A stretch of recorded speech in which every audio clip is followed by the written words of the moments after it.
नमस्कार दोस्तों, एक बार फिर से स्वागत है आपका अपने यूट्यूब चैनल फ्री स्टडी पर। आज की वीडियो में हम डिस्कस करने वाले हैं मिनोअन सभ्यता के उदय के कारक। ये जो आपके पास मेजर हिस्ट्री है फर्स्ट सेमेस्टर में, उन बच्चों के लिए वीडियो हेल्पफुल रहने वाली है। ये जो क्वेश्चन मैंने आपका लिया है ये PYQ लिया है, मतलब प्रीवियस ईयर क्वेश्चन लिया है। पिछली बार ये क्वेश्चन पूछा गया था कि जो मिनोअन जो सभ्यता है उसके उदय के क्या कारक रहे हैं। तो जैसे मैंने आपको पहले भी एक क्वेश्चन करवाया है कि सभ्यताओं के विकास के क्या कारक है, क्या फैक्टर है, सेम वैसे ही आपको इसमें भी बता करके लिखना है। ठीक है, आंसर राइटिंग कैसे करनी है वो मैं करवा देती हूँ। आपको नोट्स चाहिए तो टेलीग्राम ज्वाइन कर लीजिए। चैनल को सब्सक्राइब ज़रूर करना ताकि आने वाली सभी छोटी बड़ी अपडेट और आपके एग्ज़ाम से related important question with answer आपको यहाँ पर मिल जाएं। अच्छा, अगला एग्ज़ाम आपका कौन सा है कमेंट करके बता देना, और किस डेट को है वो भी मुझे कमेंट कर देना कि अगला एग्ज़ाम आपका ये है, ताकि उस पर भी आपको वीडियो मिल जाए।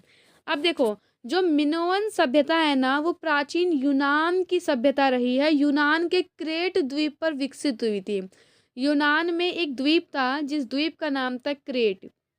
उस पे ये सभ्यता जो है वो विकसित हुई थी। यह जो सभ्यता है एक समृद्ध और जटिल सभ्यता थी। इस सभ्यता के उदय में कई सारे फैक्टरों ने अपनी महत्वपूर्ण भूमिका निभाई है। जैसे मैंने आपको ऑलरेडी बताया था, भौगोलिक स्थिति आप लिख सकते हो, जलवायु लिख सकते हो, और भी कई सारी चीज़ें जो मैं आपको वीडियो के अंदर बताऊंगी। तो सबसे मेन कारण देखो, किसी भी सभ्यता का उदय कैसे होता है। पहले तो लोग वहाँ पे देखेंगे कि भौगोलिक स्थिति कैसी है। अगर हम भी अपना कहीं पे घर लेते हैं तो वहाँ पे पहले स्थिति देखते हैं कि आसपास लोग रह रहे हैं नहीं रह रहे हैं, जलवायु कैसी है, भूमि उपजाऊ है या नहीं है। तो द्वीप स्थिति लोगों ने, मतलब वहाँ पे जो भौगोलिक स्थिति थी, तो उसमें आप एक पॉइंट लिखोगे द्वीप स्थिति। क्रेट द्वीप जो है वो भूमध्य सागर में एक रणनीतिक स्थान पर स्थित था। इसने समुद्री व्यापार के लिए उत्कृष्ट अवसर प्रदान किए और द्वीप को अन्य सभ्यताओं के संपर्क में लाया। यानी वो जो द्वीप था ना, या टापू जिसे हम कहते हैं, वो ऐसा था कि वहाँ से ना सभ्यता का संपर्क यानी कनेक्शन आपस में होने लग गया था, यानी कि संस्कृति का आदान प्रदान। वो जगह ऐसी थी जहाँ पर लोग व्यापार वगैरह भी, अपना समुद्री व्यापार भी सही से कर पा रहे थे। यानी कि वो एक समुद्री व्यापार का एक रास्ता सा था द्वीप। ठीक है, और उस द्वीप में जो भूमि थी वो उपजाऊ भूमि थी, जहाँ पे लोग कृषि भी कर सकते थे और कृषि से अपने जीवन का यापन कर सकते थे। तो उपजाऊ भूमि की वजह से वहाँ पे उत्पादन बढ़ा और जनसंख्या में वृद्धि हुई, और धीरे धीरे वहाँ पर एक सभ्यता डेवलप हुई। उसके बाद है खनिज संसाधन। जो क्रेट जो द्वीप था ना, वहाँ पर तांबे और टीन जैसे खनिज संसाधन बहुत प्रचुर मात्रा में थे, यानी कि बहुत ज़्यादा थे।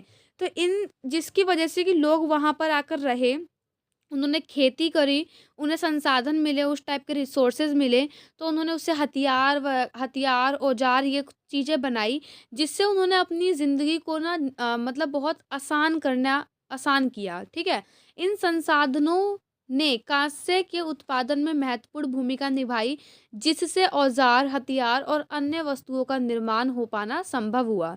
तो ये 3 कारण थे जिसको आपको लिखना है भौगोलिक में। पहला तो उपजाऊ भूमि लिख सकते हो, दूसरा आप खनिज वाला लिख सकते हो, खनिज संसाधन वहाँ पे बहुत था, और द्वीप की स्थिति अच्छी थी कि वहाँ पे जो व्यापार वगैरह है वो काफ़ी अच्छे से, मतलब एक व्यापारिक मार्ग था वो। उसके बाद आप सामाजिक और आर्थिक कारक लिखोगे, तो इसमें आपको व्यापार, शिल्पकारी, सामाजिक संगठन, लिपि और लेखन, जैसे मैंने ऑलरेडी आपको एक्सप्लेन कर रखा है कि सभ्यता का विकास जो होता है, आपने अगर वीडियो नंबर 1 नहीं देखी तो वीडियो नंबर आप 1 ज़रूर देखना, जिसमें मैंने आपको ऑलरेडी बताया है कि किसी सभ्यता का जब विकास होता है तो क्या क्या फैक्टर उसके लिए इंपॉर्टेंट होते हैं। तो व्यापार, मिनोअन सभ्यता ने व्यापार के माध्यम से संपन्नता हासिल की। वे भूमध्य सागर के विभिन्न भागों में अपने उत्पादों का व्यापार करते थे। अगला है शिल्पकारी। मिनोअन लोग कुशल शिल्पकार थे। वहाँ पे लोग, उनको खनिज मिले तो उन्होंने मिट्टी के बर्तन, गहने और अन्य कलाकृतियाँ बनाई। उसके बाद आप लिखोगे सामाजिक संगठन, यानी कि जो वहाँ पे लोग रहते थे उनका जो ऑर्गेनाइजेशन था, सामाजिक संगठन जो था, वो बहुत ही शक्तिशाली रहा और बहुत एक अच्छी तरह से रहा। एक शक्तिशाली शासक वर्ग था और धर्म एक महत्वपूर्ण भूमिका निभाता है किसी भी सभ्यता के लिए। तो वहाँ पे जो सामाजिक संगठन था ना, वो बहुत अच्छी तरीके से ऑर्गेनाइज हो रखा था, जिसमें एक शक्तिशाली शासक था और वहाँ पे लोग धर्म को मतलब महत्वपूर्ण मानते थे और अपने धर्म का पालन करते थे। तो उन सभी का जो धर्म था वो मतलब सेम था, जिस वजह से वहाँ पर उस सभ्यता का विकास हुआ। उसके बाद है लिपि और लेखन।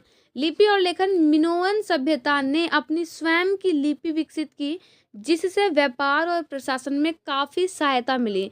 अब जब लोग आपस में रह रहे हैं, लोगों का धर्म सेम है, तो जाहिर सी बात है कि जो उनकी भाषा रहेगी, जो कल्चर रहेगा, जो लिपि रहेगी, वो भी सेम रहेगी। तो उन्होंने अपनी खुद की एक लिपि बनाई और उन्होंने आपस में ही व्यापार करना स्टार्ट किया और प्रशासन को चलाने में भी उस लिपि ने काफ़ी सहायता की। अगला है तकनीकी विकास, यानी टेक्नोलॉजी डेवलपमेंट, जिसको हम इंग्लिश में कहते हैं।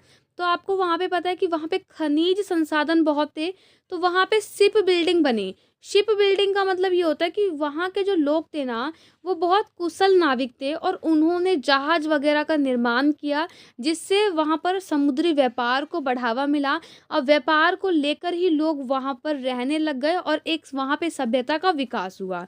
कांस्य धातु विज्ञान, कांस्य धातु विज्ञान में प्रगति ने औजारों और हथियारों के निर्माण में क्रांति ला दी। क्यों? क्योंकि उस द्वीप पे जो संसाधन थे वो बहुत प्रचुर मात्रा में थे। अब संसाधन से लोगों ने जहाज बनाया, हथियार बनाए, औजार बनाए। हथियारों से मान लो अगर उन्हें कुछ करना हो, हंटिंग करनी हो, तो उसके लिए बहुत हेल्पफुल रहे।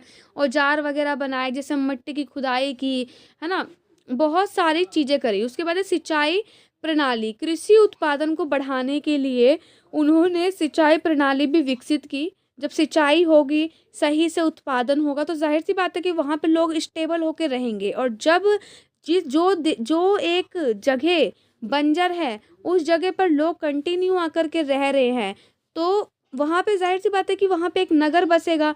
वहीं पर क्या हुई, उस सभ्यता का विकास हुआ। मतलब ये सिंचाई वगैरह भी काफ़ी इम्पोर्टेंट भूमिका निभाई सिंचाई ने, क्योंकि सिंचाई नहीं होती, अगर मान के चलो सिंचाई नहीं होती, पानी की व्यवस्था नहीं होती, तो कृषि नहीं होता, कृषि नहीं होता तो उत्पादन नहीं होता, और उत्पादन नहीं होता तो खाना नहीं होता, खाना नहीं होता तो लोग वहाँ रहते नहीं, और लोग वहाँ रहते नहीं तो फिर वहाँ पे वो सभ्यता आती नहीं, और सभ्यता आती नहीं तो हमें पढ़ना नहीं पड़ता। समझ रहे हो? तो हम पढ़ क्यों रहे हैं? क्योंकि वहाँ पे सभ्यता का विकास हुआ। सभ्यता का विकास क्यों हुआ? क्योंकि लोग वहाँ पर रहने के लिए आए, उन्हें खाने की सुविधा मिली, उन्हें उत्पादन मिला, कृषि हुई सिंचाई की वजह से। तो सारी चीज़ें आपस में इंटरलिंक करके समझोगे ना, तभी समझ में आएगा। ठीक है?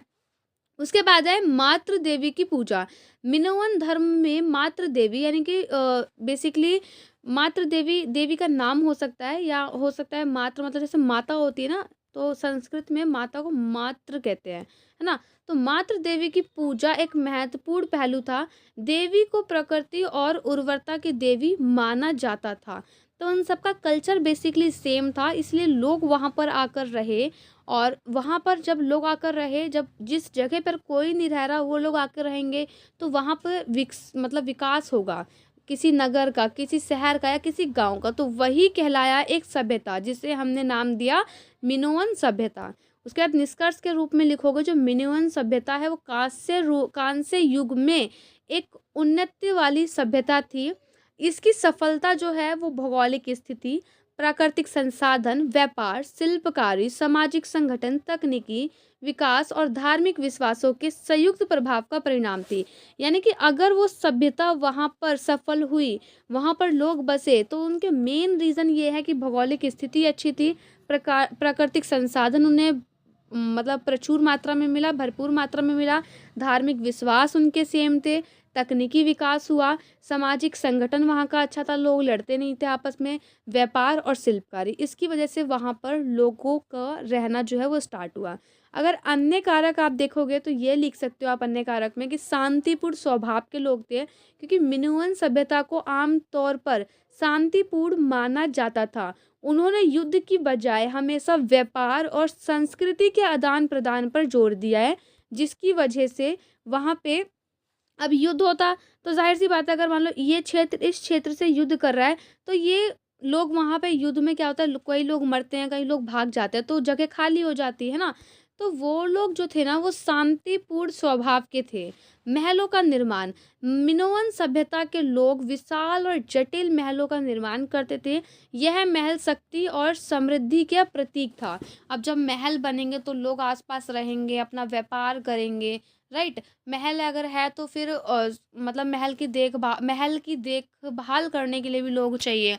और उसके बाद कला और साहित्य है। तो मिनोअन सभ्यता कला और साहित्य के क्षेत्र में भी उसकी उन्नति थी। ये मैंने आपको अतिरिक्त कारक बताए हैं, अगर आप उसमें से कुछ भूल जाओ या अगर आपको ऐड ऑन करने हो तो आप इन कारकों को ऐड कर सकते हो, ठीक है? वीडियो कैसी लगी है कमेंट करके ज़रूर बताना। चैनल को सब्सक्राइब कर लेना और अगला पेपर कौन सा है वो कमेंट कर देना। मिलते हैं नेक्स्ट वीडियो में, तब तक के लिए जय हिंद, जय भारत।